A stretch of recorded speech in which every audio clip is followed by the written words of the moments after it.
Next speaker is Kelly Guimont. Kelly is currently the operations manager at Technolutionary, where she is currently a Mac admin Padawan, learning the ways of endpoint management. Do you get a, oh, we'll go later. She is also the host of the Mac Observer Daily Observation podcast each weekday, and I want my MCU TV on the Incomparable Network. Kelly's favorite Mac was the PowerBook 1400, which I just happen to have one of. It's so good. My wife will tell you I have far too many Macs. Far too many Macs.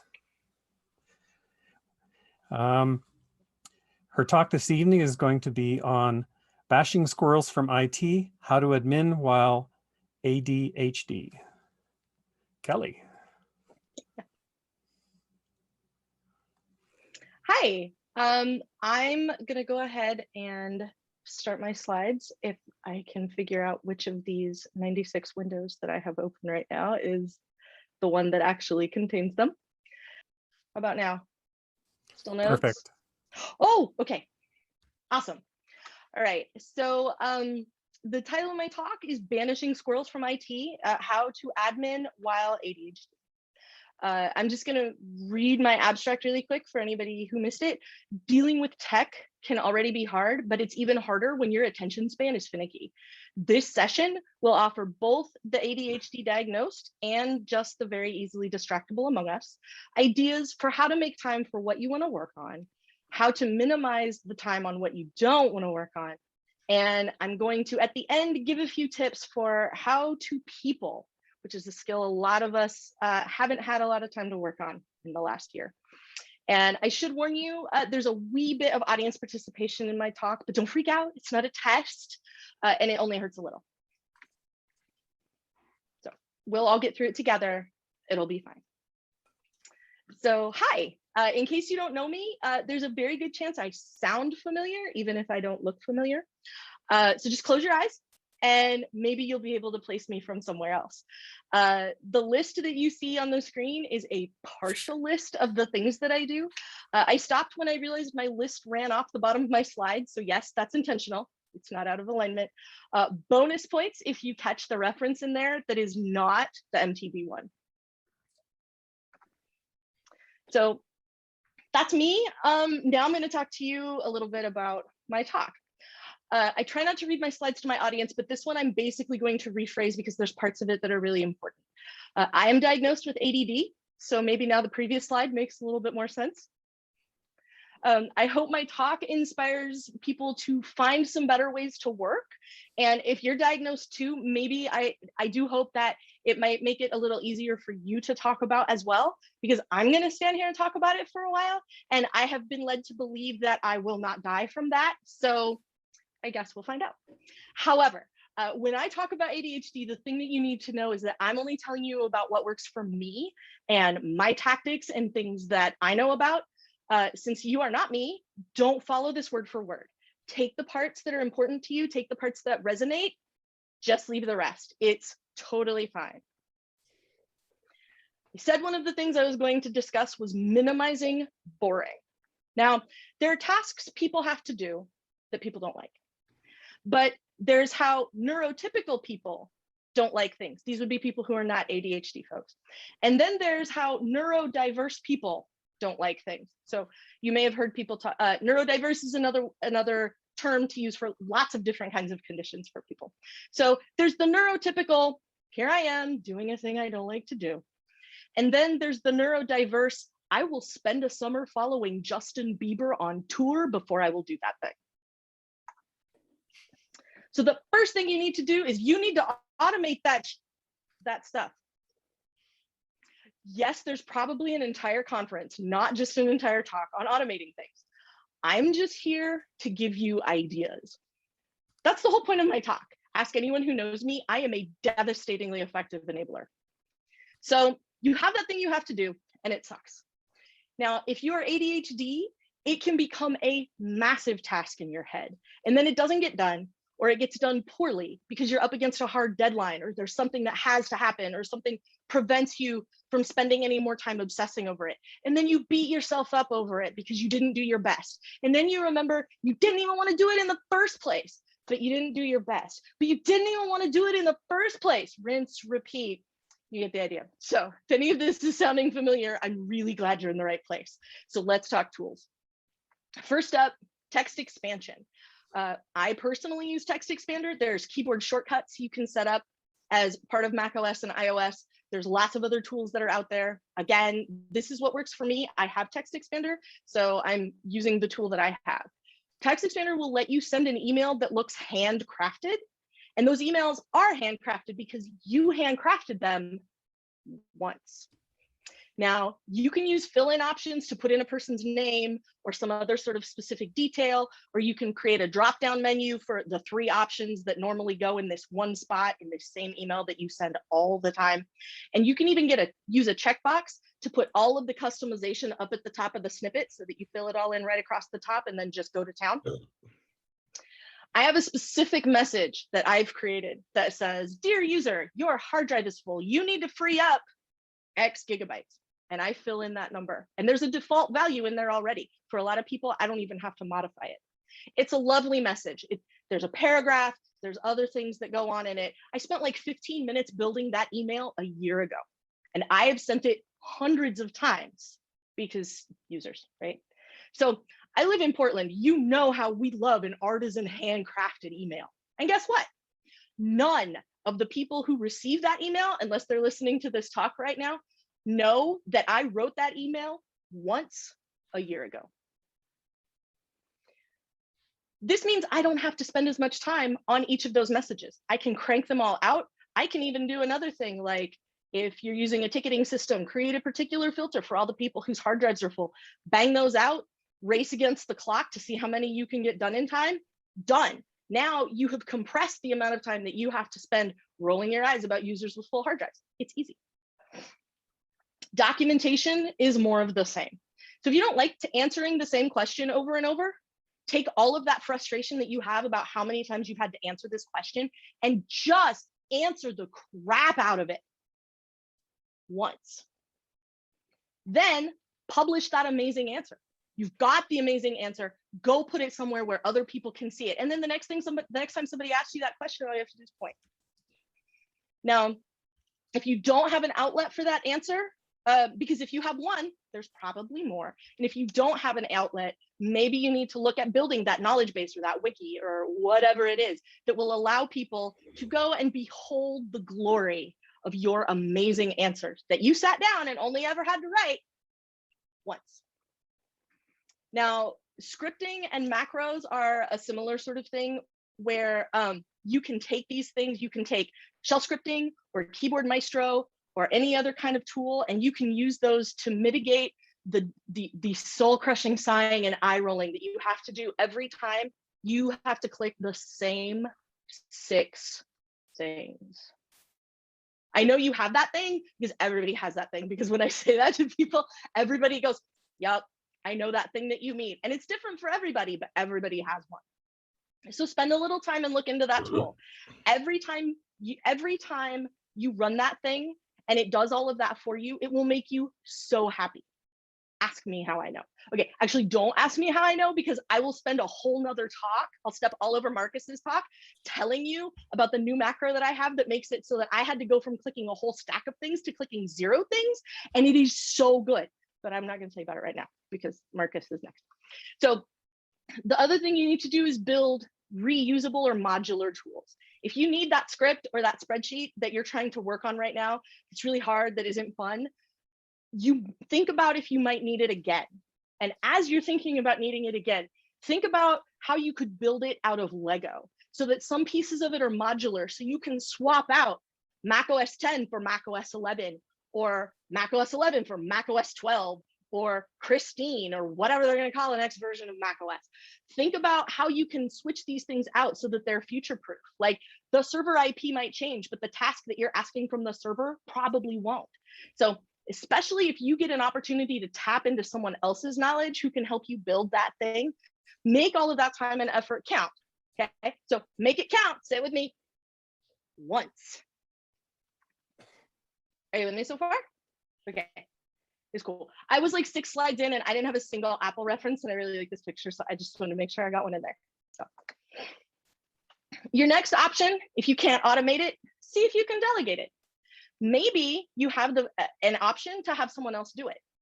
That thing that you hate to do might be someone else's idea of a good time.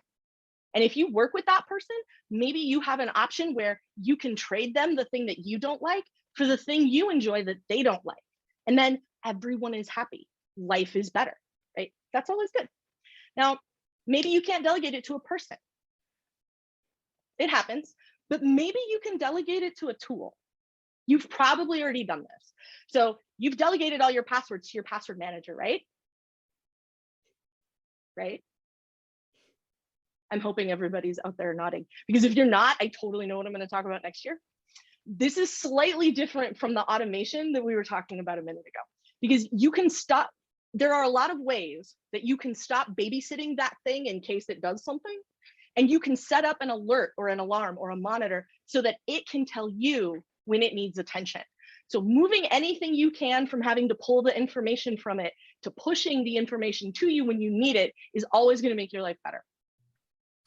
Next up, you have to have a trusted system and an easy way to put things there. If you're not familiar with this phrase, trusted system is a GTD term, which is GTD is getting things done, or it can be GSD if you're like me and sometimes you get a little sweary about the pile of S you have to GD. If you're familiar with this and you're thinking, I have one, Kelly, it's my email inbox. Sweetie, no, it is not your email inbox. You probably have a lot of inboxes, and checking each one of those should be listed in your trusted system as an item. It doesn't matter what the system is. It matters you can trust it. So if you want to name names, we can talk about drafts, we can talk about OmniFocus, we can talk about things, we can talk about Todoist. All of those things can be trusted systems. You just have to make sure that whatever it is, everything gets in there as easily as possible, and you don't have to juggle it in your brain anymore. You need that space in your brain. You need it for stuff like ukulele chords and Star Wars, and wasn't that guy in Days of Our Lives? Okay, well, I need it for that stuff. You need that space for something else. This is only partially delegation because you're sort of making plans for future you, but it counts because if you put it in your trusted system, future you can review that system and maybe it'll actually get done instead of falling off your radar until someone casually mentions it to you 3 months later, and instantly you remember all of those conversations and all of those emails. And now you can add on top of that all of the guilt because that thing went nowhere when it didn't get done. So I was going to say eliminate it as the third thing because automate, delegate, eliminate is good, but Ted Lasso is great. So I had to go with automate, delegate, relegate. Now, no, I hate to be the one to disappoint you. Not everything can be eliminated. I know it sucks, but there are other things that you can do that can help make some of it suck a little less. So this sounds a little obvious, but I'm going to tell you a really short story. There was a newly married man, and he was preparing this famous family recipe for ham. And he started out by getting the ham out of the fridge, and he cut a couple inches off one side. And his husband asked him why he did that. And the man said, well, that's how my mom always did it. So later, he asked his mom, why do you do that? And she said her mom had always done it that way. So he asked his grandma about it, and she said, I had to do it when your mother was young because the pan we had didn't fit a whole ham. I heard this story so many years ago, and it has stuck with me ever since. Particularly when I have worked in jobs where I realized a whole lot of my day was spent cutting the end off the ham. Make sure that's not what you're doing. And don't make it just your job. Expand that view out to your team, to your group, to your organization, to your department, to your company, if you have that kind of view. Are you still maintaining or paying for a tool that nobody's using? Or are you spending time compiling reports and emailing them out to people who just roll their eyes and delete them every morning? Do you spend time doing a thing because someone likes it that way, but that someone retired 3 years ago? Then write it down. make sure you have the why. So nobody else has to, say it with me, cut the end off the ham. And make sure that anything new that gets added to your trusted system, remember the trusted system from a minute ago? It's back. It's there for an actual reason. Now, I know sometimes someone at C-level said so has to be the reason, but at least make sure you write that down too. And then eventually, someday, when that thing becomes the appendix of your job, where all it does is flare up and make you unhappy, but then you eventually get to remove it and be free of it forever, you'll have that nice little documented history of that hateful thing. And then you can take that history and you can go fling it into an active volcano or whatever. Okay, we do that here because we have volcanoes, like there's one inside city limits, but again, I have to stay on track. So we can talk about that later in the Q&A. Maximize interesting. This is the magic, right? Maximize interesting. There's that thing you want to do. It sounds really cool. You know it does. This part is why you're here. This slide is what everybody came for, right? I want to think it was my awesome shirt, but I'm pretty sure it wasn't necessarily my awesome shirt. So maximize interesting. You want to do exactly this. You know exactly how you're going to do this. You know what it looks like. You know how great it would be if you could do that thing that you want to do. But something is always on fire. This is the story of your life, right? You're in IT, I'm in IT.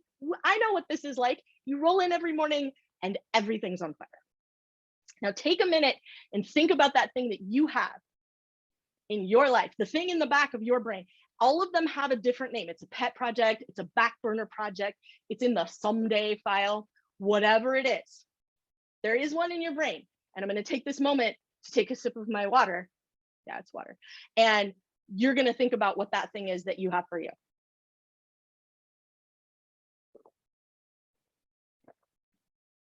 So take that project from the back of your brain. I had to give you a minute because I know it's way back there.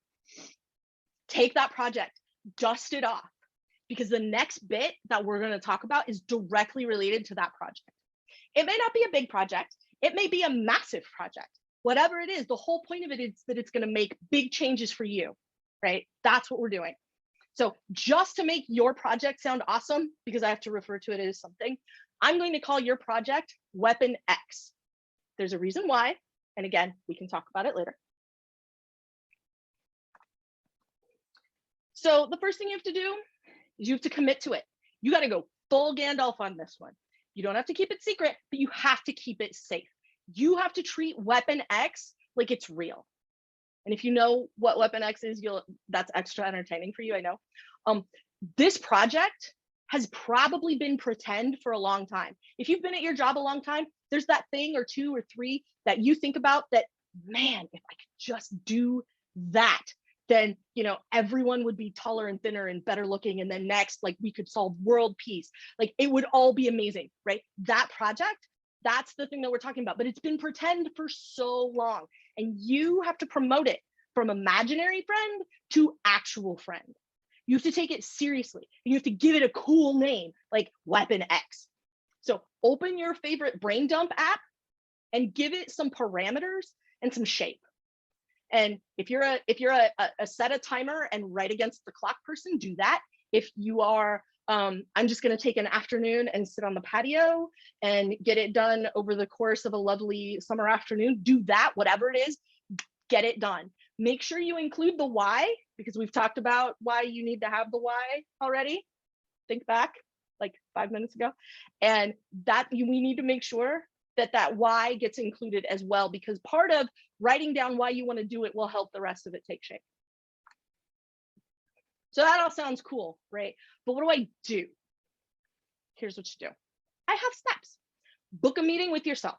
If you can take a whole day for this meeting, rock and roll. If you can't, book an hour, book a half hour. Book it on your schedule like an actual thing, like you are responsible to other people just like any other meeting, because you're being responsible to yourself in this case. Make that meeting important, because if that meeting doesn't matter to you, then it doesn't matter. Don't use that time for something else. If you need another hour, if you book that hour and you think you want it for your project because you and Weapon X are going to get something done, but you actually are booking it and in the back of your mind going, yeah, I have a bunch of admin I need to do, or I have a bunch of catch up stuff I can get done in that hour. No, book two meetings. That's it. Just make sure you book another meeting for it. This is a really great trick if you have a door you can close, or if you don't. If some people have recently acquired doors that they can close, some people have lost that door. If you have that door, make sure you close it. And the thing that you have to remember is that you are setting aside this magical time on purpose. And it's hard to do, because it's hard to sit in that meeting with yourself and spend the time on this thing when what you're really thinking about is all the other stuff that you're supposed to be doing. So you've got to get in that headspace and make sure that you spend that hour. It only works if you mean it. And the way that you mean it is to declare it. It's not just for variables anymore. On Tuesdays at 2, I am going to, every day at lunch, I'm going to spend 15 minutes, whatever it is. Declare it, because that makes such a difference. We all heard this about booking vaccination appointments, right? If you make a plan, you are more likely to follow through. This is the exact same thing.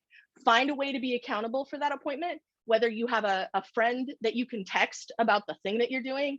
Maybe you have a conspiratorial coworker who's going to help you with this secret thing, and the two of you can talk about it on Slack or whatever it is. Find the way that you are accountable for that and make it happen, and make that declaration count. Then, this is sometimes kind of the fun part, find the incentive or the reward that is the motivator for you in this.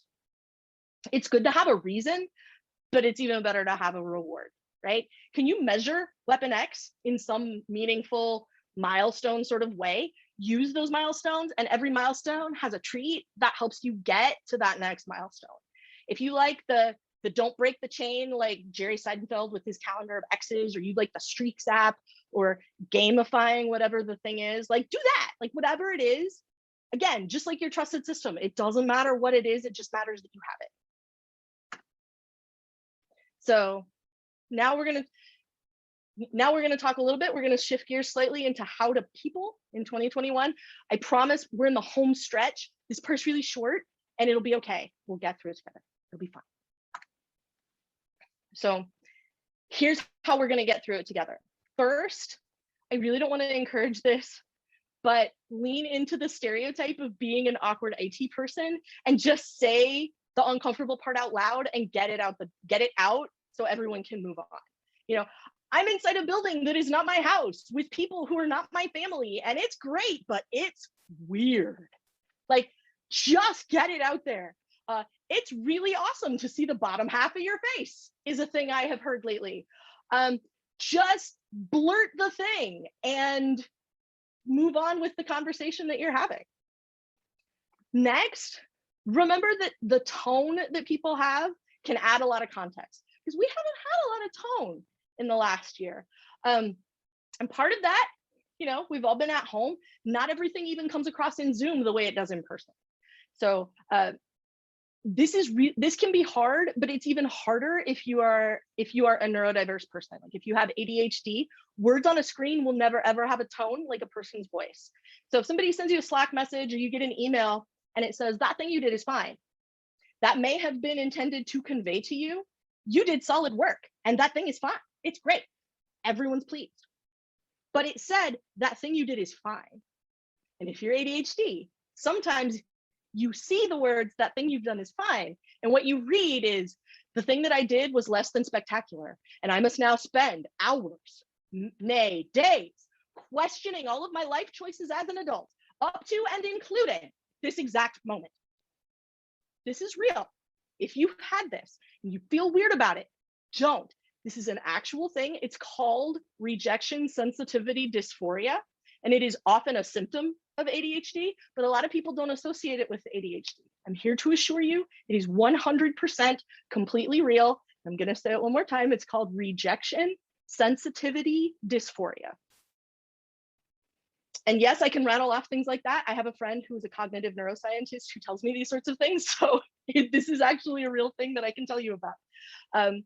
So another thing that you can do in 2021, as things are, as things are weird, is don't be afraid to be interested in other people. It feels weird, talk about it right up front. I just told you how to get the weird out of the way, but be interested in other people. No matter how much you love the people or the pets that you've been cooped up with for the last year or more, variety is awesome.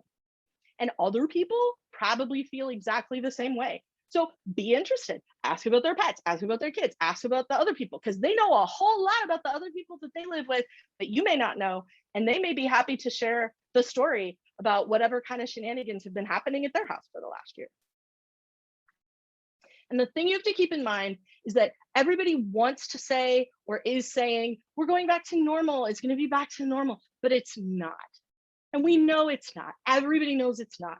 So just treat it like it's a new thing that you have to learn. We're Mac IT people. We're really good at learning new things, right? Apple pulls the rug out from under us on the regular. So like all of us know how to adapt, know how to figure it out, know how to keep up, know how to do all of these things. So learn this new thing and remember that everyone else is having to learn the same new thing and everybody learns a little differently. So we just all have to figure it out together. That's basically it. This slide is optional reading. My slides will be available. I put links on this one specifically for people who perhaps were interested. So there you go. Mostly, I'm pretty happy to take questions about anything at this point if anybody would like to ask them. So there you go. That's it. Okay, that's great.